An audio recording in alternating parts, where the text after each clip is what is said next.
there is only one power. There is no power of evil. There is no power of sin. There is no power of disease. There is no power of lack or limitation. There is only one power. You have to agree with me on this whether you can see it or not, because you have already, even before the Infinite Way, accepted the teaching of the Master. You call yourselves Christians, and because of that, you have to accept this fact that God is infinite, that God is eternal, that God is omnipotent, that God is omniscient, God is omnipresent. In other words, you have to accept, even if you do it only with the mind, that God is the only power. God made all that was made. Anything that God did not make was not made. And so we have God as the one power, God as the only power. Now, because we are intelligent people, we have the right to say, yes, with my mind I have accepted that, but also with my mind I must say this, that I don't see evidences of it. There is a great power of disease in the world. There is a great power of wars and atomic bombs in the world. There is a great power of sin. Very often there is even a great power of depressions and lacks and unemployments in the world. This world seems to be made up of powers of infection, powers of contagion, powers of hereditary diseases, powers of evil in many ways. And that is true. As long as we are dealing with the human world in a human way, there will be two powers, the power of good and the power of evil. And the power of evil will, of course, be the dominant power, because the power of good only comes around once in a while, and sometimes not until after we're dead. That is the human picture. There's more of disease in the world than there is of health. People spend more of their time sick than they do well. And so far as the majority of the world is concerned, they spend most of the time in lack, more of the time in lack than in abundance, in spite of the fact that we have a Christian teaching, not only Christian, it goes further back than that, of God as one power. Now let us assume for a moment that so far as the world is concerned, there are these two powers, good and evil. Whereas spiritually we understand that the one power alone is power. Now the point is that we are to bring out in our individual experiences a state of being that is ruled by one power and not two. As human beings, we are going to be ruled by two powers. Always, as human beings, we are going to have laws of sin, or laws of sickness, or laws of lack, or laws of limitation.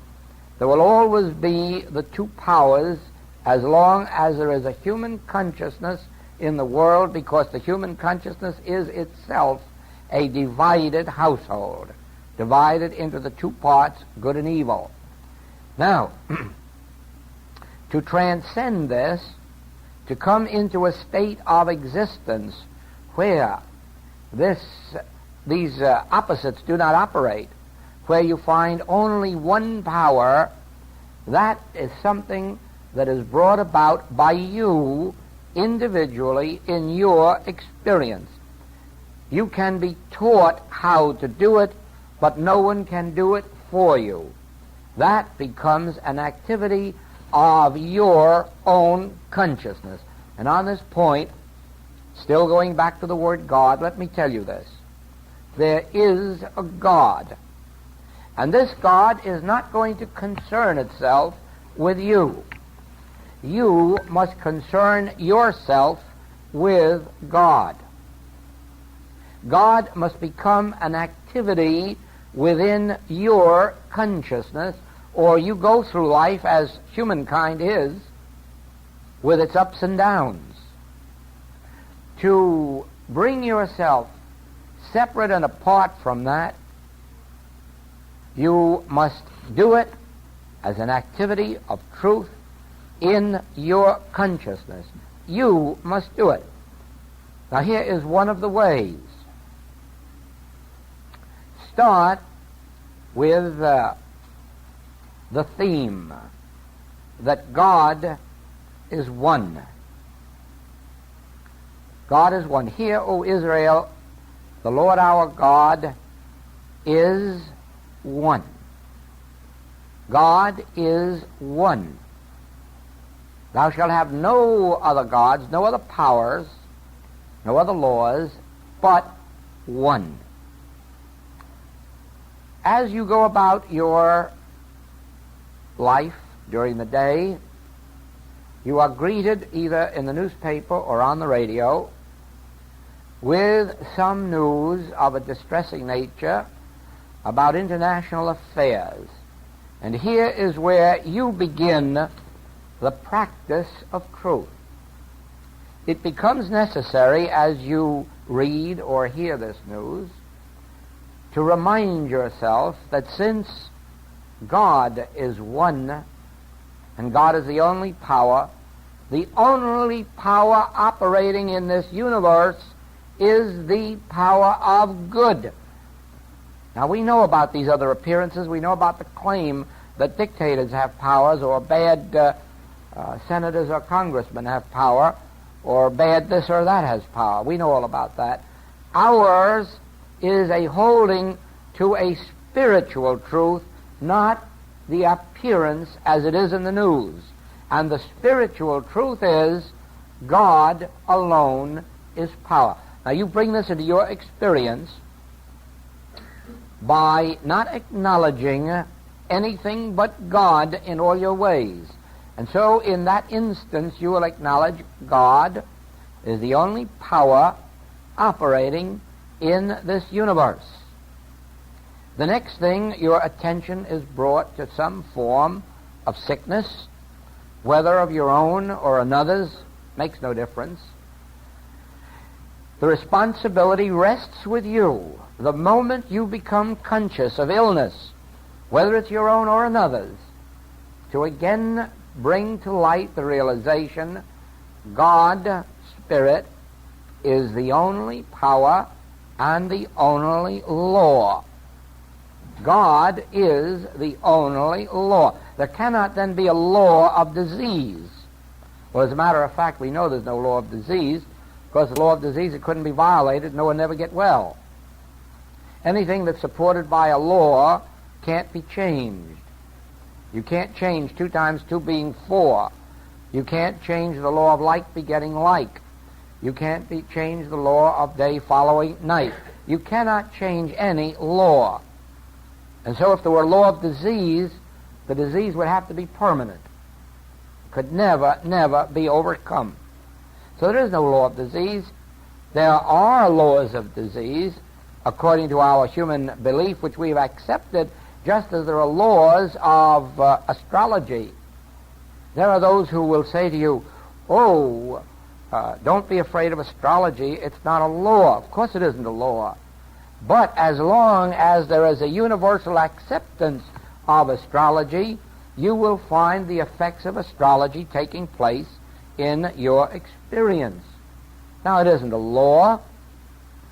The proof of that is that the greatest astrologer that ever lived told her students that at all times to have at least 1 or 2 Christian Science practitioners on her staff, so that if she found anything evil in the life of her clients, she could have the Christian Science practitioners nullify that law. Because it isn't a law. There's no such thing as a law. The only law there is the law that emanates from God. The reason is that God itself is law. And God being infinite, law is infinite. God being good, law is good. So you can have no law of disease, nor can you have a law of accident. You can come under the claim of accident. You can accept a law of accident in your thought, but actually it can only exist as a law as long as you leave it in the realm of your human acceptance. When you adopt for yourself God as one, you will have only one law, and that law will be the law of God, and it will be the law of good, and it will be omni-active and omnipresent in your experience. But no one can do this for you. No one can do this for you. This you must do for yourself. Yes, in a particular case of illness or accident or unemployment, a practitioner can be a temporary help. A practitioner can lift you over an immediate problem or two or three, but ultimately you must take over on your responsibility. Otherwise, those who can afford it could hire practitioners by the 10-year period and say, now you just keep me well and keep me out of accidents and keep me prosperous. It never has been successfully done, and it can't be. A practitioner is a temporary relationship in your experience, like a teacher is. A teacher reveals the laws, whether it's a teacher of some human subject or the teacher of a spiritual subject. They reveal these laws, then you take over, accept them in your consciousness, practice them until they take over, and then you're free of practitioners or teachers, except again as some temporary measure at some particular time. Now, we have accepted as our theme today, God is one. God is the only power. God is the only law. God is the only presence. God is the only substance. So throughout your day, you will also be tempted to believe that there is material substance, that there is substance that can be too big, too little, too fresh, too decayed, changing substance. And there it will be necessary to accept your principle, bring it to life again. God is one. If there is any substance in the world, then God is that substance. And that substance must be infinite, harmonious, spiritual, eternal, immortal. Again, in your day you will be faced with the temptation of death. It makes no difference whether you're being told about the death of a friend or relative or someone in a volcano country or plague country or a country devoid of food. Always, there isn't a day goes by that the presence of death isn't consciously brought to your awareness. Now, just because it isn't you who are in danger of dying today, do not neglect this opportunity. Do not put it aside as if, well, that doesn't interest me at the present moment. Indeed, it does interest you. It interests you at any moment that it is presented to you, because either you will let it come into your consciousness or you will rule it out. And if you rule it out now, you may never have to meet it again. Now, at the merest suggestion of the danger of death or the presence of death, bring your theme to bear. God is one. One what? Well, you know God is life. Oh, God is life. Then life is eternal. Then life is immortal. Then life is infinite, never beginning and never ending, since life is God. God is life. And there is only one God, therefore there is only one life. Now you see, as you persist in this, throughout the day, the night, the week, the month, gradually you get to a point as you would if you took up driving an automobile today and you had to watch your left foot, your right foot, and your left hand and your right hand. For a week you might have to watch those, but at the end of a month you would be driving a car without ever thinking of your hands or feet. And so it is with this, that at the end of a month, you would find that you didn't have to again consciously think about God as one or God as life. You wouldn't have to think of that at all, because it would be so much a part of your consciousness that the moment the opposite touched you, it would be almost as if you saw a line going down that way, erasing it without any conscious effort on your part. Now, you have God as life, you have God as soul, sinlessness, purity, you have God as spirit, the substance of the body and of the organs and functions of the body. You have God as law,